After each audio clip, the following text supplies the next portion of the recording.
یہ مذاکرات کی کشتی بہت سپیڈ سے جا رہی تھی، نظر ایسا آ رہا تھا کہ مذاکرات ہو جائیں گے، اچانک سے پانی کہاں سے آئے اور ڈوب کہاں سے گئی؟ بیٹے مذاکرات جو ہے نا، ایک تو یہ تاخیر سے شروع ہوئے، یہ بہت پہلے شروع ہونے چاہیے تھے۔ اچھا، مطلب اٹ واز ٹو لیٹ، جس کی وجہ سے یہ اونٹ کسی کروٹ بیٹھ نہیں پایا۔ جب پی ٹی آئی کے سربراہ نے یہ اعلان کیا تھا کہ اب مذاکرات نہیں ہوں گے، تو میرے ذہن میں دو باتیں آئی تھیں اسی وقت فوری، ٹھیک ہے، کہ ہو سکتا ہے کہ پی ٹی آئی کے پاس کوئی نئی منصوبہ بندی آ گئی ہو۔ اب مجھے آپ یہ بتائیں، جس وزیر اعلیٰ پنجاب کو یہ کہہ کے لایا گیا تھا کہ وہ وسیم اکرم 2 ہے یا پلس ہے، کیا کہا؟ وسیم اکرم پلس، وسیم اکرم پلس ہے، اس کا کوئی نام نشان ہے؟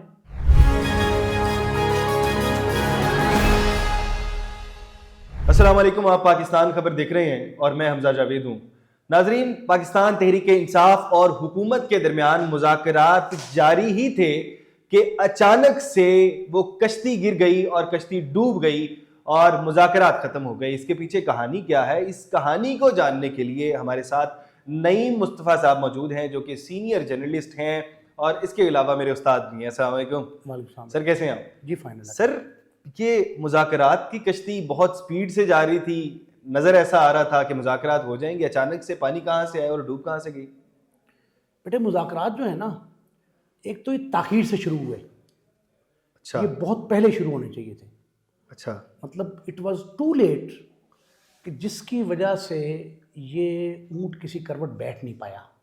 اچھا، دوسری اہم بات کہ مجھے لگتا یہ ہے کہ یہ فریقین میں سے دونوں بھی ہو سکتے ہیں، لیکن ایک فریق جو ہے نا وہ غیر سنجیدہ بھی تھا اور ان مذاکرات کے ذریعے کے مفاد حاصل کرنا چاہتا تھا۔ کون سا فریق مفاد حاصل کوئی کرنا؟ آپ میری پوری گفتگو سننے میں ٹھیک سمجھیں۔ ہے، یہ سنجیدگی کے ساتھ مذاکرات کا نہ ڈول ڈالا گیا، نہ اس کا آغاز ہوا۔ آپ ایک فریق اگر محض یہ ذہن میں بنا کے بیٹھے کہ میں ان مذاکرات کے ذریعے یا ان مذاکرات میں سے کوئی اپنا مفاد نکال لوں گا، کوئی فائدہ حاصل ہو جائے گا، تب وہ بدنیتی بن گئی نا۔ ٹھیک ہے، بدنیتی پر مبنی جو بھی کام ہوتا ہے نا، اس کا رزلٹ الٹیمیٹلی یہ ہوتا ہے۔ لیکن میں آپ کے ایک جملے سے متفق نہیں ہوں کہ مذاکرات ختم نہیں ہوئے۔ اچھا، جاری ہے ابھی؟ مذاکرات جاری ہیں۔ آج کیا ہوا؟ آج 11:45 کا وقت تھا جب آپ ریکارڈنگ کر رہے ہیں، یہ 11:45 کا وقت تھا۔ آج انہوں نے اکٹھے ہونا تھا، اسپیکر قومی اسمبلی ریاض صادق صاحب، سردار ریاض صادق نے ان کو چوتھے راؤنڈ کے لیے بلایا تھا۔ جی، چوتھے راؤنڈ کے لیے وہ انتظار کرتے رہے، حکومتی ٹیم جو ہے وہ بیٹھے رہے وہاں پہ؟ وہاں بیٹھے تھے، اچھا، اس انتظار میں تھے کہ وہ آ رہے ہیں پی ٹی آئی والے۔ اور میری ایک رکن سے بات ہوئی حکومتی ٹیم کے آج ہی، انہوں نے کہا جی ہمیں یقین تھا کہ وہ آئیں گے۔ اور میں نے کہا کیا ثبوت ہے آپ کو یقین کا کہ آپ کو یقین تھا؟ ہمیں تو 10 دن پہلے سے پتا ہے کہ چوتھے راؤنڈ میں نہیں آئیں گے۔ وہ کہتے ہیں ہمیں اس لیے ہمیں یقین تھا تو ہم مسودہ تیار کر کے لائے تھے اس مطالبات کے جواب میں جو پی ٹی آئی نے پیش کیے تھے۔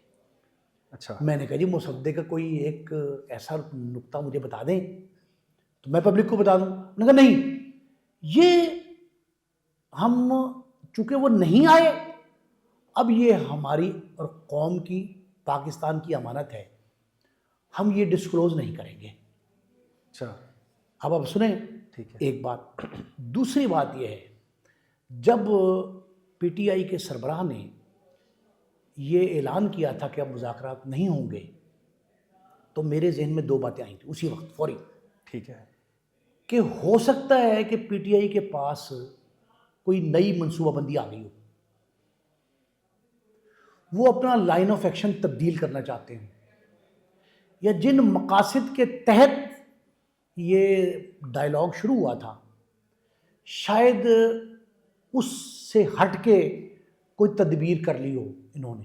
جب یہ کہا گیا کہ ہم مذاکرات نہیں کریں گے تو اس کے پیچھے کوئی نئی منصوبہ بندی ہو سکتی ہے، ٹھیک ہے، کہ پی ٹی آئی جو ہے وہ شاید کوئی نئے بیانیے کے ساتھ آ جائے۔ ہو سکتا ہے اس کو جو امریکہ میں تبدیلی ہوئی ہے ٹرمپ کی شکل میں، اس طرف سے کوئی نیا آسرا مل گیا ہو کہ جی وہ ہو سکتا ہے کہ وہ ان کے پیچھے آ جائیں اور ان کو کوئی ایسا گمک دے دیں جس کے ذریعے ان کے وہ مقاصد حاصل ہو جائیں جو مذاکرات کے ذریعے حاصل کرنا چاہتے تھے. اچھا، منصور علی خان صاحب صحافی ہیں اور منصور علی خان صاحب کہتے ہیں کہ مذاکرات دو جگہ چل رہے تھے، ایک سامنے ٹیبل پر جو مذاکرات چل رہے تھے، ایک پیچھے مذاکرات چل رہے تھے. اور پیچھے والے مذاکرات کی کہانی میں بتاتے ہیں کہ ایک طرف آرمی چیف بیٹھے تھے اور دوسری طرف پی ٹی آئی بیٹھی تھی اور پی ٹی آئی کے کچھ لوگ بیٹھے تھے. کہتے ہیں وہ مطالبات کرتے ہیں دو. ایک مطالبہ کرتے ہیں، پہلا مطالبہ جو کہ باہر نہیں کر رہے تھے، اندر جا کے کرتے ہیں کہ عمران خان صاحب کو رہا کیا جائے. اور دوسرا جب انہوں نے کہا کہ نہیں یہ ابھی ممکن نہیں ہے، تو دوسرا مطالبہ یہ کرتے ہیں کہ کسی طرح ان کو یقین دلوا دیں کہ عمران خان کے خلاف یہ کیس ملٹری ٹرائل میں جو جائے گا ملٹری ٹرائل میں نہ جائے. تو انہوں نے اس کے اوپر بھی کہہ دیا کہ اس کے اوپر آپ عدالت کے فیصلے کا انتظار کریں. تو اس کے بعد انہوں نے سارے مذاکرات ختم کیا. کیا اس میں کچھ صداقت ہے؟ دیکھیں، یہ جو جس ملاقات کا تذکرہ آپ کر رہے ہیں منصور علی خان صاحب نے کیا، یہ ملاقات تھی پشاور میں. ٹھیک ہے. اور آپ یہ سمجھیں کہ it is almost I witness account, قریباً میں نے دیکھا سمجھا آپ یہ سارا. اچھا. یہ جو ملاقات ہوئی ان کی، اس ملاقات میں انہوں نے کیا کیا، انہوں نے جو باتیں ان کیمرہ تھی، دیکھیں یہ پرانی عادت ہے پی ٹی آئی کی، میں طرفداری کسی کی نہیں کر رہا، لیکن ایک بات سمجھیں کہ ان کو یہ پرانی عادت ہے. ایک ان کیمرہ بریفنگ پہلے ہوئی تھی پارلیمنٹ میں جب شہباز شریف صاحب کا نگران دور تھا. اس وقت بھی ان کی کیمرہ پروسیڈنگ تھی کیا کہ امن دشمن کارروائیاں جو ہیں ان سے کیسے نپٹا جائے، تحریک طالبان پاکستان جو ہے اس کا رول کیسے منیمائز کیا جا سکتا ہے. ٹھیک ہے. سرحد پار سے جو مداخلت ہو رہی ہے افغانستان سے اس کو کرٹیل کیسے کیا جائے. سینسٹیو ایشو تھا نا. اور یہ سینسٹیو ایشو اسٹیبلشمنٹ نے کانفرنس کروائی تھی ان کیمرہ. اس ان کیمرہ پروسیڈنگ سے باہر نکل کے پی ٹی آئی کے جو لوگ دیکھ رہے تھے، وہاں تو پارلیمنٹ ہاؤس کے باہر تو ایک روسٹرم لگا ہوتا ہے نا، جس میں سارے چینلز ہوتے ہیں. جی جی. جو باتیں ان کیمرہ انہوں نے کی تھی وہ ساری کی ساری آگے باہر بیان کر دی گئی. یہ بد اخلاقی کی، بدتمیزی کی انتہا تھی جس کا نقصان ہو سکتا تھا. ملک کی لا اینڈ آرڈر سچویشن خراب کرنے میں اس رول نے انتہائی برا کردار ادا کیا تھا جو ایکٹیویٹی انہوں نے کی تھی. اب کیا ہوا، ایک گفتگو ہوتی ہے ان کے کہنے پہ. آپ کو پتہ ہے کہ یہ پاکستان تحریک انصاف نے ریکویسٹ کر کے ٹائم دیا تھا. صاحب نے کہا تھا یہ لیا انہوں نے ٹائم، طے شدہ بات. اس بات میں مانتے بھی. یہ وہاں معاملہ سارا طے ہوا اور جو گفتگو ہوئی انہوں نے باہر آ کے اس کو ضرب دے کے پبلک کیا، جس کے رزلٹ میں دو اہم باتیں ہوئی اور انتہائی اہم. پہلی اہم بات یہ ہوئی کہ آئی ایس پی آر کو وضاحت جاری کرنی پڑی. آئی ایس پی آر نے کہا کہ اس قسم کی کوئی گفتگو نہیں ہوئی، یہ بے بنیاد، من گھڑت اور من پسند ہے. من پسند کا لفظ موجود ہے، لفظ وہی ہے کہ من پسند ہے. انہوں نے وشفلی کہا ہے، یہ وشفل تھنکنگ ہے ان کی. ایک دوسرا، 3 دن سے کام چل رہا ہے. اس کا تسلسل تھا اس ملاقات کو غلط پیرایا دینے کا کہ وزیر اعلیٰ خیبر پختونخوا علی امین گنڈا پور پہ عرصہ یاد تنگ ہو گیا اور اب بھی کیا جا رہا ہے. پہلے انہیں صوبائی صدارت سے ہٹایا گیا، اس کے بعد یہ افواہیں پھیلائی گئیں دوسرے سٹیپ میں. پہلے سٹیپ میں پچھلے ہفتے، اب 2 دن سے یہ افواہیں پھیلائی گئیں کہ اب ان سے وزارت اعلیٰ بھی واپس لی جا رہی ہے. دوسرا سٹیپ. تیسرے سٹیپ میں کیا کیا؟ تیسرے سٹیپ میں انہوں نے متبادل نام پیش کر دیے کہ عاطف خان، شکیل خان اور مشتاق غنی 3 وزارت اعلیٰ کے مضبوط امیدوار ہیں. یہ پی ٹی آئی کا سوشل میڈیا کہہ رہا ہے. ان کی مرضی سے؟ ہاں. اچھا. پھر اور کیا کہا اس کے بعد یہ کہا کہ خیبر پختونخوا میں عمران خان نے فوری امین گنڈا پور کو ہٹانے کی بات نہیں کی، انہوں نے بیڈ گورننس کا تذکرہ کیا جو وہاں ہو رہا ہے خیبر میں. بھئی خیبر میں بیڈ گورننس تو تیسرے عہد میں ہو رہی ہے. 2 پچھلے عہد بھی آپ کے تھے، تیسرا بھی آپ کا ہے. 3 کنزیکٹیو اقتدار لینے کے بعد آپ کو آج بیڈ گورننس یاد آئی؟ ایشین ڈیولپمنٹ بینک کی اگر آپ رپورٹ پڑھیں 70 منصوبے ایسے ہیں جس میں کک بیکس لیے گئے. خیبر پختونخوا گورنمنٹ آپ ڈیفالٹ کر گئے مختلف جگہوں پہ. ہیلتھ کارڈ کا ایشو, درخت لگانے کے ایشو, خیبر میں تو بے تحاشا کہانی ہے کرپشن کی, وہ ابھی کے دور میں ہوئی نا. تو آپ کو آج کیوں بیڈ گورننس یاد آئی؟ یہ بیڈ گورننس صرف یہ تھی کہ اب یہ چوتھے بیانیے میں کہا جا رہا ہے کہ علی امین گنڈا پور اسٹیبلشمنٹ کے ایجنٹ ہیں. پیٹھے کہہ رہی ہے اور کوئی نہیں کہہ رہا, ہم نہیں کہہ رہے. ہے کہ نہیں؟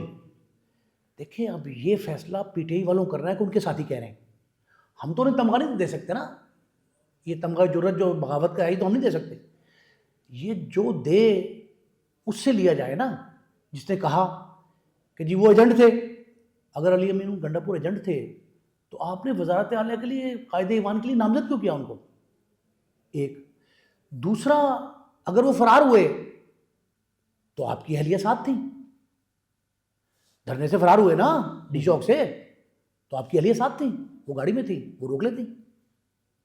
دیکھیں جو سیاسی بصیرت ہے نا اس کا جواب سیاسی بصیرت سے دیں, ڈھکوسلے بازی سے, اصرار سے, ضد سے, غیر دانشمندانہ اقدام سے اس طرح تو جواب نہ دینا. اب وہ جواب جو دیا جا رہا ہے نا وہ ایسا ہی ہے کہ تو نے کہا جی مراسی کو آپ مراسی کو مراسی کہیں نا, جی جی, تو وہ تھپڑ مارے گا آپ کو, بالکل مارے گا نا تھپڑ. آپ اسٹیبلشمنٹ کے بارے میں کیا نہیں کہہ رہے, جو بات ہے ہی نہیں, معاملہ ہی کوئی نہیں ہے, بے سر و پا آپ کہے جا رہے ہیں. تو اسٹیبلشمنٹ آپ سے ناراض تھی, آپ کو ایک موقع ملا بیٹھنے کا, آپ نے اس کا غلط استعمال کیا, پھر بال گھسیٹ کے لائی گئی حکومتی ایوان تک, کمیٹیاں بن گئی, بڑا خوش آئند تھا, لوگ بڑے خوش ہوئے. کہتے ہیں جٹا ہو جٹا تیرے سر میں ہمارا بٹا.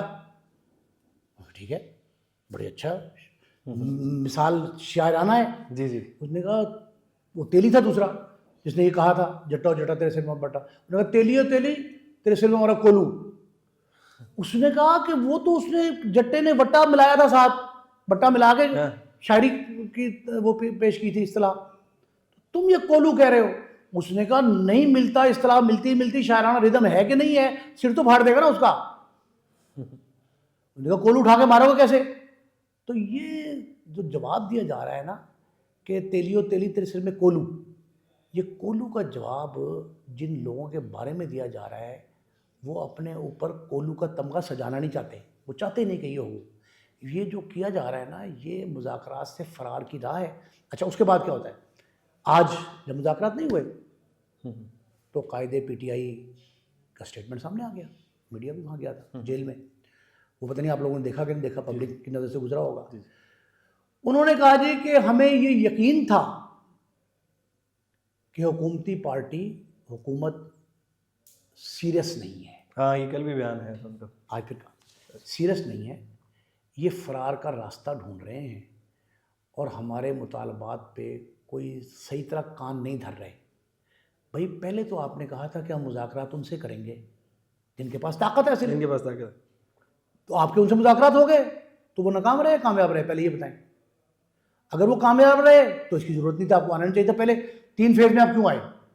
فرسٹ جاری تھے نا, ابھی تو ہو رہے تھے پیچھے, 3 فیز آپ نے چلائے نا, 3 میٹنگ ہو گئی, اسی دوران ہی چل رہے تھے پیچھے مذاکرات, وہ بھی چل رہے تھے. اب 3 مذاکرات آپ نے ان سے کر لیے, چوتھا میں آپ کو یہ برے لگنے لگ پڑے, ان کی شکلیں پیڑی ہیں کیا ہے. تو یہ مسائل جو ہے نا یہ اس وجہ سے گمبھیر ہو رہے ہیں کہ ہم نے جو مذاکرات کا ڈول ڈالا ہے اسے نتیجہ خیز نہیں کرنا چاہتے. اچھا علی امین گنڈا پور کو پیچھے ابھی اچانک سے ہٹانے کے پیچھے, ویسے تو پروپیگنڈا آپ کہہ رہے ہیں کیا جا رہا ہے, کچھ بھی سوشل میڈیا یہ کہہ رہا ہے, اصل ریزن کیا ہے؟ عمران خان صاحب کو اب جا کے پتہ لگا کہ ان کے بندے ہیں, پہلے بھی کس طرح جا کے مل لیتے تھے, ان کو آرام سکون سے وزارت اعلیٰ بھی مل گئی, اور پہلے اس طرح والے معاملات ہوئے کہ عام بندہ کہنے لگ گیا تھا, پہلے بھی صحافی برادری تو پہلے ہی کہہ رہی تھی. اب اچانک سے 1 مہینے کے اندر عمران خان صاحب کو کیا ہوا, انہوں نے مان لیا. شیر افضل مروت صاحب کی بھی انہوں نے انٹری بند کر دی ہے, جتنے بھی ادھر سے جن کے تعلقات تھے اچانک سے بندے روکنا شروع کر دیے. اچانک سے کہاں سے خیال آنا شروع؟ ایک بات تو بنیادی سمجھ لیں, اس کا میں اینٹی کلاک چل رہا ہوں, ٹھیک ہے, ایک بات بنیادی سمجھ لیں کہ عمران خان صاحب کی رہائی یا اس کے پس پردہ جو پیش کیا جا رہا ہے مطالبہ جوڈیشل کمیشن کا، وہ سارے کا سارا ڈپینڈ کرتا ہے اس بات پر جو ان کے ساتھی کہہ رہے ہیں، یہ مروت وغیرہ، گنڈا پور بھی یہ کہہ رہے ہیں، ان کا موقع بھی یہی ہے آلموسٹ، کہ آپ کو مذاکرات کے لیے راہ ہموار کرنی چاہیے اگر ان دونوں مطالبات آپ چاہتے ہیں اپنے منوانا، رہائی کا مطالبہ بھی اور جوڈیشل کمیشن بھی انڈائریکٹ رہائی ہے، یہ بالواسطہ طور پہ رہائی کا مطالبہ ہے، بالکل جوڈیشل کمیشن جو ہے نا بالواسطہ طور پہ رہائی کا۔ اب آپ کو پتہ ہے کہ یہ سارے معاملات جو ہیں یہ کیوں اس وقت کیے جا رہے ہیں، انتخاب کیوں کیا گیا؟ امریکہ کے الیکشن، جنرل فیض حمید سابق سربراہ آئی ایس آئی کے جو بیانات آئے ہیں، میں نے وہ چارج شیٹ بھی سب سے پہلے بریک کی تھی، اچھا سب سے پہلے میں نے بریک کی تھی وہ چارج شیٹ، کسی کے پاس نہیں تھی وہ چارج شیٹ، سٹی ہاؤسنگ سمیت 13 نکاتی چارج شیٹ، اس کے بعد ان کے انکشافات بھی میں بریک کر رہا ہوں اور آپ کے پروگرام میں کر رہا ہوں۔ اچھا اچھا، ان میں جو باتیں کہی گئی ہیں وہ کسی پہ بھی پھندا فٹ کرنے کے لیے پوری کی پوری مکمل تیاری کے ساتھ ہیں۔ اچھا کون سی باتیں تھیں؟ جس بندے پہ جن کے نام انہوں نے لیے ہیں ریکارڈنگ موجود ہے اور یہ انرتھ ہو جائے گی، سنا یہ انرتھ ہو جائے گی، یہ ابھی تک نہیں ہے، 3-4 لوگوں کے پاس ہے، ہم وہاں موجود تھے اسلام آباد میں۔ آپ یہ دیکھیں کہ جنرل ریٹائرڈ فیض حمید کے انکشافات کی روشنی میں پی ٹی آئی کے بعض لوگوں پہ یہ خوف طاری ہے اور ان کے آگے یہ پہاڑ بن کے کھڑا ہے یہ سوال کہ اس کا جواب کون دے گا جو انہوں نے کہا ہے۔ ساری کڑیاں ملا لی گئی ہیں، تانے بانے جوڑے گئے ہیں، اس کے بعد یہ بات ثابت ہوتی ہے کہ کتنا قومی خزانے سے کیا کچھ خرچ کیا گیا 2-3 مقاصد کی خاطر۔ ان کا ایک فریق ملک ریاض ہے، ایک فریق، 2 اور ہیں، اچھا 3 فریقین ہیں، ایک فریق ملک ریاض ہے۔ ملک ریاض صاحب سے آج پی ٹی آئی یہ مطالبہ کر رہی ہے کہ وہ سب کچھ اگل دیں، جس کو پیسے دیتے تھے ان کے انکشافات کریں، ان کے حوالے سے نام دیں۔ ان کو یہ نہیں پتا کہ جب نام سامنے آئیں گے تو ان کے لوگوں کی تعداد زیادہ ہوگی۔ بینیفیشری وہ لوگ ہیں جو ملک ریاض صاحب پرائیویٹ محفل میں نام بتا چکے ہیں، اور اس کا تانا بانا اور اس کی کڑیاں جب جنرل فیض حمید کے بیان سے ملیں گی تب ایک نیا پنڈورا باکس کھل جائے گا۔ پی ٹی آئی یہ چاہتی ہے کہ ٹائم ٹیکنگ کام کر لیں، ہم وہ صرف انگیج کر رہے ہیں حکومتی پارٹیوں کو، حکومتی پارٹی کو انگیج رکھیں گے۔ آج اگر 3-4 راؤنڈ بھی مکمل ہو جاتا، اور آج تو نتیجہ خیز تھے مذاکرات کہ مصدقہ کا جواب آ گیا تھا، جی جی، جو آپ نے مطالبات پیش کی اس کا جواب تو لے آئی تھی حکومتی ٹیم۔ حکومتی ٹیم کے ایک رکن نے مجھے بتایا، خود براہ راست سینئر رکن، انہوں نے یہ کہا کہ ہم اپنی پوری تیاری کے ساتھ آئے ہیں۔ میں نے کہا جی تیاری یہ ہے کہ تخت ہے یہ تختہ؟ کہتے نہیں، ناٹ دیٹ ایکسٹینڈ، یہ نہیں کریں گے ہم، تختے والا کام نہیں، لیکن ہم ان کو ان کے مطالبات کا منہ توڑ جواب دینے آئے ہیں۔ اب منہ توڑ جواب میں آپ نے کسی کو اگر بخار جو ہے نا وہ قبول کروانا ہے تو آپ موت دکھائیں اس کو، سیاست ہے نا یہ، بالکل، جس کے جتنے زیادہ آپ کے جو ہے نا نروز ہیں، جتنے مضبوط ہیں آپ کے اعصاب، جتنے مضبوط ہیں اتنا آپ سہ سکتے ہیں نا۔ حکومتی ٹیم میں جو لوگ شامل ہیں ان کے پیچھے 40 50 سال کی سیاسی جو ریاض ہے نا، تجربہ، وہ شامل ہے، تو وہ ان کو تھکا کے مار سکتے ہیں، ان کو جواب کے ذریعے زچ کر سکتے ہیں۔ 2014 کا دھرنا نکال لیں گے۔ اب وہ ساری باتیں ایک اور سنیں۔ اب یہ جنرل فیض حمید کے بیانات اور متوقع انکشافات ملک ریاض کے، اور تیسرے فریق کا میں نام دانستہ نہیں لے رہا کہ اس نے مجھے قسمن کہا ہے۔ اب آپ یہ دیکھیں کہ جب یہ تینوں باتیں ملیں گی تو یہ ایک بم پھٹے گا ٹورڈز پی ٹی آئی۔ کون کون نام ہوں گے؟ کیا عمران خان کا نام ہوگا اس میں؟ ہر ایک کا نام ہوگا، ٹاپ ٹو باٹم۔ کئی لوگ تو اپنا نام نکالنے کے لیے، نکلوانے کے لیے، کئی لوگ اپنے ڈیفینسو انداز میں، کچھ پردہ نشین جو ہے نا وہ یہ کوشش میں لگے ہوئے ہیں کہ ان مذاکرات کے ذریعے بات ٹھپ ہو جائے، رک جائے، اور نیا پنڈورا باکس نہ کھلے. اب میں آپ کو یہ بتا رہا ہوں, میں نے پہلے بھی کسی پروگرام میں کہا تھا کسی چینل پہ, کہ ایسی ویڈیوز, اب مجھے آپ یہ بتائیں, جس وزیر اعلیٰ پنجاب کو یہ کہہ کے لایا گیا تھا کہ وہ وسیم اکرم 2 ہے یا پلس ہے, کیا کہا, وسیم اکرم پلس, وسیم اکرم پلس ہے, اس کا کوئی نام نشان ہے؟ غائب ہو گیا نا. کہاں گیا؟ سب سے پہلے دم دبا کے بھاگنے والوں میں سے. جس دن اس کے دور کی, بڑا محتاط جملہ کہہ رہا ہوں, اس کے دور کی خواتین کی ویڈیو سامنے آئیں گی نا, تب عقل دنگ رہ جائے گی لوگوں کی. کیسی ویڈیوز؟ ایس ایچ او تھانہ ڈیفنس سی, جس کو زبردستی یو اے بھجوایا گیا تھا پی ٹی آئی کے دور حکومت میں, وہ واپس آ گیا. اس نے موبائل سے ویڈیو بنائی ہے. جس گھر میں ایک بچی کی رسم منگنی تھی, نکاح تھا, کیا تھا, ڈیفنس سی میں, اگر وہ آپ دیکھیں گے, جن پردہ نشین خواتین جو ہیں ان کے نام آئیں گے جو برقع پوش ہیں, ان کے جب برقع اترے گا چہرے سے, نقاب اترے گا, تو پھر کہاں جائیں گے یہ لوگ؟ اس لیے زیادہ مناسب یہ ہے کہ جو سیاسی ڈائلاگ ہے نا اسے کامیاب کریں. کیا بزدار صاحب مین کردار تھے اس کے, اس ویڈیو سے؟ بزدار صاحب کے وزارت اعلیٰ سے 6 دن پہلے, عمران خان کا اوتھ لینے سے 1 ماہ پہلے وہ نکاح ہوا ہے, منگنی ہوئی ہے, کوئی فنکشن تھا سی میں, نمبر بھی ہے کوٹھی کا. اس شخص نے ایس ایچ او جو روف ٹاپ ڈیوٹی پہ تھا, اس نے اوپر سے بنائی ہے. اور جو ڈانس اس میں کر رہا ہے, جو خاتون اس میں شامل ہے, کپل ڈانس تھا, وہ آنے والی ہے ویڈیو منظر عام پہ اگست 2018. میں سمجھتا ہوں کہ نہیں آنی چاہیے. میں ذاتی طور پہ اگر مجھ سے آپ ذمہ دار جرنلسٹ کے طور پہ پوچھیں تو میں نہیں سمجھتا کہ ایسی ویڈیوز منظر عام پہ آنی چاہیے جو اخلاق باختہ بھی ہیں. ایک بات. دوسری, یہ بدتمیزی اور بد اخلاقی کا نیا دروازہ کھول لیں گی. ہمیں اس حد تک نہیں جانا چاہیے, لیکن ایک فریق اگر یہ کوشش کر رہا ہو دوسرے فریق کو بند گلی میں لے جا کے دھکا دینے کی یا چھت پہ چڑھا کے نیچے پھینکنے کی, کوئی راستہ چھوڑا نہیں آپ نے نا, تو پھر دوسرا بندہ زچ ہو کے ایسی حرکت پہ آ سکتا ہے. بزدار صاحب کی ویڈیوز ہیں, تو بزدار صاحب تو باہر ہو گئے ہیں, فائدہ کیا ویڈیوز ابھی ریلیز کرنے کا؟ بزدار صاحب کی میں نے ویڈیو کہا ہی نہیں. جملہ غور سے سنیں. بزدار صاحب کے وزارت اعلیٰ تک پہنچنے کے لیے وہ سیڑھی تھا فنکشن. اچھا. اور اس میں یہ کہا گیا تھا کہ یہ بیانیہ دیا جائے گا کہ یہ شخص جس کو ہم وزارت اعلیٰ پنجاب دے رہے ہیں اس کے گھر میں بلب نہیں ہے.